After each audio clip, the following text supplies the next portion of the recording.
some of the things in the third period. Yeah, I thought that, it's really, it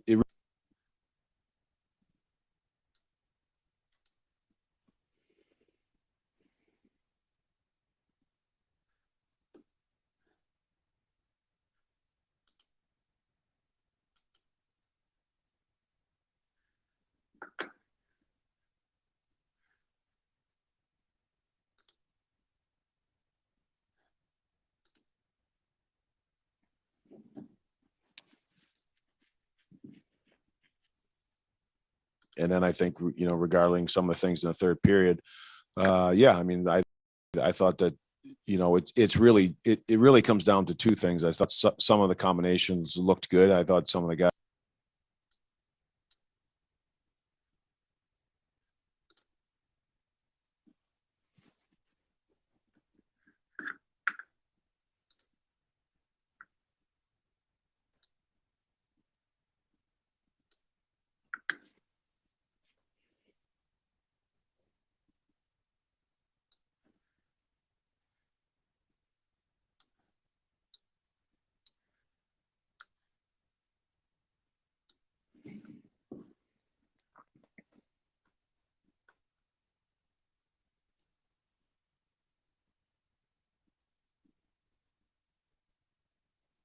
On today's Locked On Predators, we'll take a look at Friday night's loss in Carolina, including my one word to describe the game.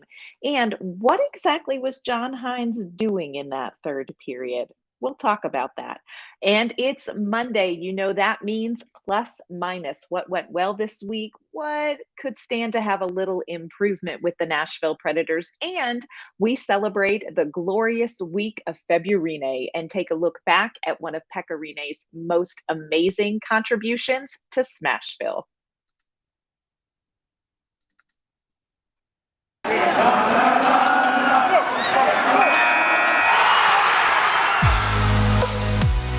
You're Locked On Predators, your daily podcast on the Nashville Predators.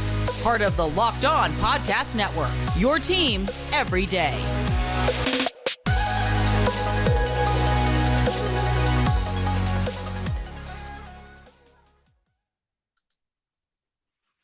Welcome to Locked On Predators, and thank you for making us your first listen of the day. I am Ann Kimmel. I am a writer at ontheforecheck.com, and I am usually joined by my co-host and partner in crime, Nick Morgan.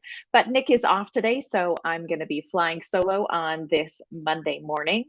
Want to let you know that today's episode is brought to you by BetOnline. BetOnline has you covered this season with more props, odds, and lines than ever before. BetOnline, where the game starts. So, we really need to talk about Friday night's game against the Carolina Hurricanes.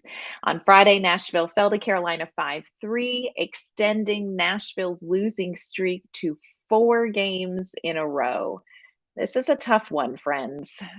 We always start out with our game recaps using our one word to describe the game. And I dug into my bag of parenting tricks when I was thinking about my one word for this game. This was kind of an important game coming up. Nashville has some really challenging opponents, and we've already lost 4 in a row now. And so this feels a little bit concerning. And I know as a parent, there are times where our children will do something and we think, okay, we're going to give you a chance to make the right choice. We may give you another chance, and we may give you a third chance, but eventually the hammer of consequence will come down. And I think that's a little bit where Nashville is. So, my one word to describe this game is that's one, because you know you're going to count to three, but you also know that after three, the hammer is going to fall. And I think that's where Nashville is. This loss to Carolina is one. If the Predators lose to Florida on Tuesday, that's two. And if, heaven forbid, the Predators lose to Dallas on Thursday, that's three. And it's going to be time maybe for the hammer to fall. So, my one word for this game is that's one. And hopefully that tone of voice, using that, we call it the dad voice. Somehow it's more threatening than the mom voice. But somehow, that tone of voice just conveys, okay, look, this is serious. I'm not joking around anymore. I'm going to give you a chance to turn it around. And that's a little bit where we're at with the Nashville Predators. In case you missed the game, real quick game recap. In the first period, Carolina took a 1-0 lead. They went up 2-0 in the second period. Finally, Nashville gets on the board, compliments of Luke Cunnin with a gorgeous shot from the high slot. I'm going to start this whole thing all over again.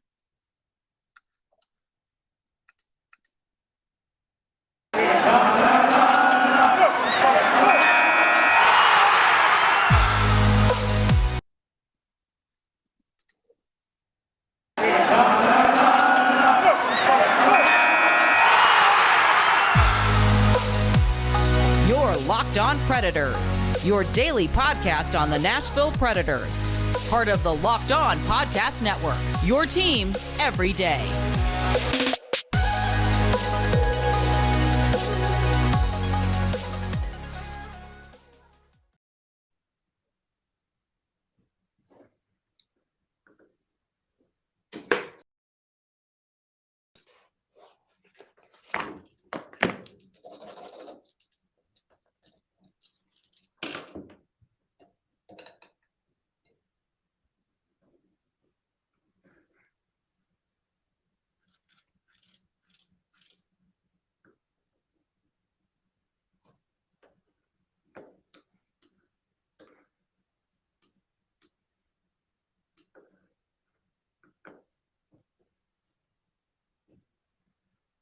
On today's Locked On Predators, we'll take a look at Friday night's loss to Carolina, including my one word to describe the game, and talk about what exactly was John Hynes doing in that third period. And it's Monday. That means it's plus minus. What went well this week for the Nashville Predators and what needs improvement? And finally, we are going to begin celebrating this glorious week of February and take a look back at do it again.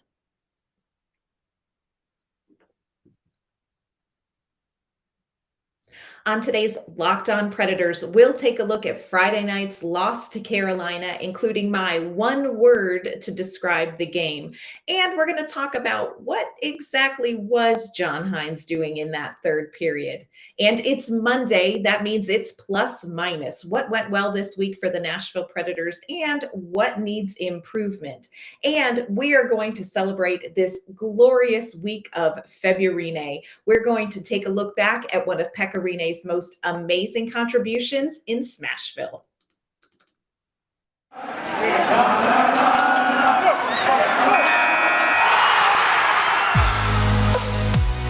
Your Locked On Predators, your daily podcast on the Nashville Predators.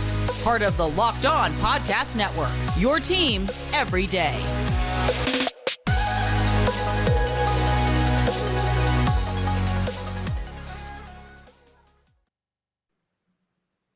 Welcome to Locked On Predators, and thank you for making us your first listen of the day. I am Ann Kimmel. I am a writer and editor at ontheforecheck.com, and I am usually joined by my co-host and partner in crime, Nick Morgan, but Nick is off today, so I will be flying solo on this Monday morning. Today's episode is brought to you by our friends at BetOnline. BetOnline has you covered this season with more props, odds, and lines than ever before. BetOnline, where the game starts. So we're going to start this Monday with our look back at Friday night's game against the Carolina Hurricanes. It's a rough start to a Monday morning, but here we are. We've got to do it. On Friday night, Nashville fell to Carolina 5-3, extending Nashville's losing streak to 4 games in a row. Now, when we do a game recap here at Locked On Predators, we always like to start with our one word to describe the game. And to do that, I dug into my parenting toolbox to come up with my one word. Sometimes when you are a parent, you like to give your child a couple opportunities to make a better decision than what they currently are doing before you drop the hammer. And oftentimes you do that with the 1, 2, 3 method, as in 1, better make a better decision. 2, now I'm getting really serious. You're not going to want to mess with me. 3, get ready to have your world rocked. And then consequence ensues. Well, my one word for this game against Carolina is that's 1. Because we're really at a point where Nashville's going to have to make some quick corrections unless they want to face some dire consequences. You know, this game against Carolina is 1. If Nashville drops this game Tuesday to Florida, that's 2. And heaven help us if we lose to Dallas at home on Thursday, that's 3. And I think the Nashville Predators are then looking at some really difficult consequences if they continue this losing streak. In case you didn't catch the game on Friday, give you a quick recap of what happened. Carolina went up early in the first period, had a 1-0 lead. In the second period, they went ahead 2-0. And then finally, Luke Kunin got Nashville on the board at 18:38. He had a great shot from the high slot, making it 2-1. Nashville could have built on the momentum that goal created, but in a period of troubling play with 1 second left on the clock, Jacob Slavin scored, giving the Hurricanes back a 2-goal lead heading into the intermission. The second period was inconsistent and a little rough. The third period came out. Predators made some changes, but Svechnikov scored about 6.5 minutes in, making this a 4-1 game. The third period, Nashville staged a late game pushback, and they netted 2 goals, one from Philip Forsberg, one on a tip-in by Tanner Jeannot. But in the end, Carolina scored an empty net goal to make the final score of this game 5-3. Now, I know it feels, especially on this Monday morning, like a lot of doom and gloom. And I confess, full honesty here, this was a frustrating game for me in the moment to watch. I was really frustrated. There were some positives, and I want to highlight those because it's important to do that. If the team had played with some consistency for 60 minutes, the Nashville Predators can compete with this team. I have heard some people say this just proves that Nashville is in a different league, that they can't compete with the top teams. I am not there. I think they played with some inconsistency, and that needs to be eliminated from their game. But I do believe that they can compete against top teams in this league. They have before this season, and I think hopefully we'll see them get back to that with a few adjustments. The other thing that I thought was positive is the Predators had some good secondary scoring, and they really needed that. That was one of the keys to this game. Luke Kunin scored, Tanner Jeannot scored. These are 2 players that we haven't seen on the score sheet as far as goals go as much now as we have in other periods of time this season. So I think that was good. And the Predators did have a good pushback, a good rally to get this game to 4-3. So there are some positives. But there are definitely some concerns that this game raises, and we can't ignore those. And the first is, of course, the inconsistent play. This is a team that had periods of good hockey, but just didn't sustain it. And I think things like allowing the Hurricanes to score with 1 second left in the second period really speaks to a lapse in focus and concentration. And an opportunity that really was missed by the Nashville Predators to capitalize on getting back to a 1-goal game. Another concern, Mark Borowiecki was injured in this game, and there were some defensive breakdowns. I want you to put a pin in that conversation. We're going to come back and revisit this in more detail in plus minus. But we do want to get to our plus minus and talk about some more aspects of this Carolina game including what could be considered a controversial John Hynes decision in the third period. And then we're going to get to our plus minuses as well. First, want to let you know that this is the time of year you might have given up on those New Year's resolutions. But as for me, I'm doing really well sticking to the resolution to eat healthy thanks to Built Bar. It almost feels like it's not a resolution because you can actually enjoy eating them. And have you tried Built Bar Puffs? If you haven't, you're missing out on one of Built Bar's best tasting bars. Puffs are the first ever protein-infused marshmallow. They are fluffy and marshmallowy, and they're not just a protein bar. It's like eating a treat. Puffs are a fan favorite, and they have some great flavors. They have a cinnamony churro, coconut marshmallow. How about banana cream pie? Sounds great. All Built Bars, including the Puffs, are covered in 100% real chocolate. If you go to built.com, you can scroll down and look at their macros chart, and you would be blown away. These bars are high in protein, low in calorie, high in fiber, but very low carbs. Most Built Bars contain 130 calories, 4 grams of sugar, 4 net carbs, and 17 grams of protein. If you compare that to a candy bar, it usually has around 240 calories, 30 grams of sugar, and dozens of net carbs. And Built Bars have so many delicious flavors. They have mint brownie coconut. They have coconut almond. Today I had a cherry barcia. New for this month, they have white chocolate cookies and cream. They have new flavors coming out all the time. At Built Bar, they are all about the taste. So go to built.com to check out all their flavors. You can use our promo code LOCKED15 and get 15% off your order. Use promo code LOCKED15 for 15% off at built.com. Once again, everyone, thank you for making Locked On Predators your first listen every day. We are looking back at Friday's game against the Carolina Hurricanes and a couple of things that we want to take note of. Again, we mentioned earlier, Mark Borowiecki left the game early in the first period. He had under 2 minutes of ice time before he left with injury and did not return. There was no post-game update available on Mark Borowiecki's injury, so we are still waiting to hear from the Predators on what that's about and maybe a timetable for his return. Of course, having Borowiecki out means that a lot of other defensemen had to step up. Roman Josi in this game had almost 30 minutes of ice time, which is about 5 minutes more than he averages so far this season. Matthias Ekholm also had about 3 minutes more than typical for him on Friday, in Friday's game. And very interestingly, there was a brief period of time where Michael McCarron took a defensive shift at one point. So some interesting defensive choices and situations cropped up because Mark Borowiecki left the game. And that's something that the Predators are going to have to take a look at moving forward. John Hynes also made some very interesting decisions in the third period.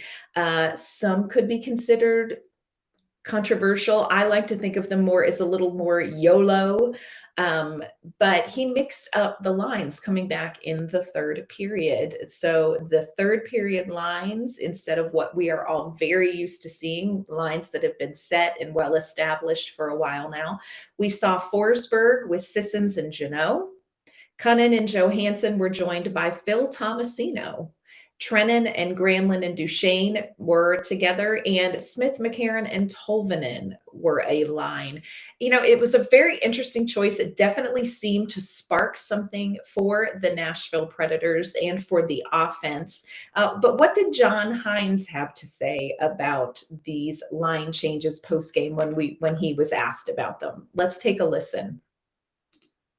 And then I think, regarding some of the things in the third period, I thought that, it really comes down to two things. I thought some of the combinations looked good. I thought some of the guys where we made changes certainly deserved to play in those situations. But I also thought that we played the game the right way. We played more to what we have to do and you have to do regularly to be able to win. So I think it was a combination of some of the line combinations sparked some energy. And, I thought certain guys were playing well tonight and we moved some things around, but I also think, the way that we played the game also aided that.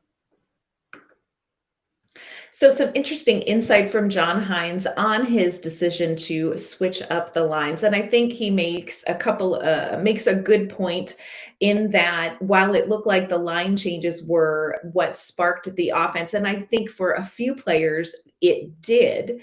I think too, overall, you just saw the team playing better offensively, playing more responsibly defensively, and so overall looked better. I wonder how much of his decision to switch up the lines had to do with the fact that Rod Brindamore had matched up his top line against Nashville's top line. I think probably part of this decision is to spread out some of that offensive firepower and maybe see if that frees up some of these guys who were faced off against the top line of Carolina, maybe freed them up in other situations on ice to be a little bit more creative. So interesting decision by John Hynes, one that I think probably does make Nashville Predators fans feel a little twitchy inside because, we've talked about how rough it was to go through just a line blender when you didn't see lines being able to stay together long enough to get chemistry. So that's not something that we've seen recently from John Hynes. And I will say that I like that he was willing to do something different to see if he could spark something. Another interesting choice that Hynes made in this third period is that he pulled the goalie. He pulled UC Saros with just under 6 minutes left to go. And again, I think this is one of those YOLO decisions, but I also think that it speaks to what John Hynes thinks about his team. And that is actually my first plus in our Monday plus minus. And that is that I think that John Hynes still believes in this team despite this 4-game losing streak. John Hynes pulled UC Saros with a little less than 6 minutes to go. He switched up the lines. I think he trusts that these players and knows them well enough that he can make some adjustments and some exciting things could happen. Also took a big risk pulling UC Saros, and in the end, Carolina did get an empty net goal, but it made it very interesting. John Hynes was also fined. We talked about this earlier, $25,000 for what we think is a sassing penalty, sassing the ref. But I think you have a coach here who knows his team well and who does believe in his team. I don't think that John Hynes is panicking.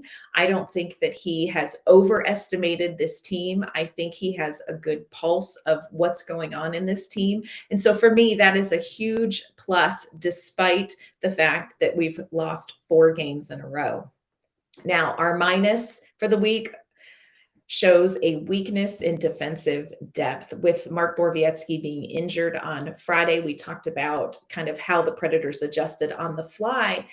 But when you look at moving forward, if this is an injury that keeps him out for a couple more games, or heaven help us, a couple weeks, does Nashville really have the defensive depth that they're going to need to compete down the stretch? Of course, they have Phil Myers and Ben Harper, who have both played defensively for this team and stepped in during other injuries. But we're really in a critical stretch for the Nashville Predators. And I'm not sure that these are the guys who are going to have the top performances that you're going to need defensively. Nashville has the 4th toughest strength of schedule for the remainder of the season coming up.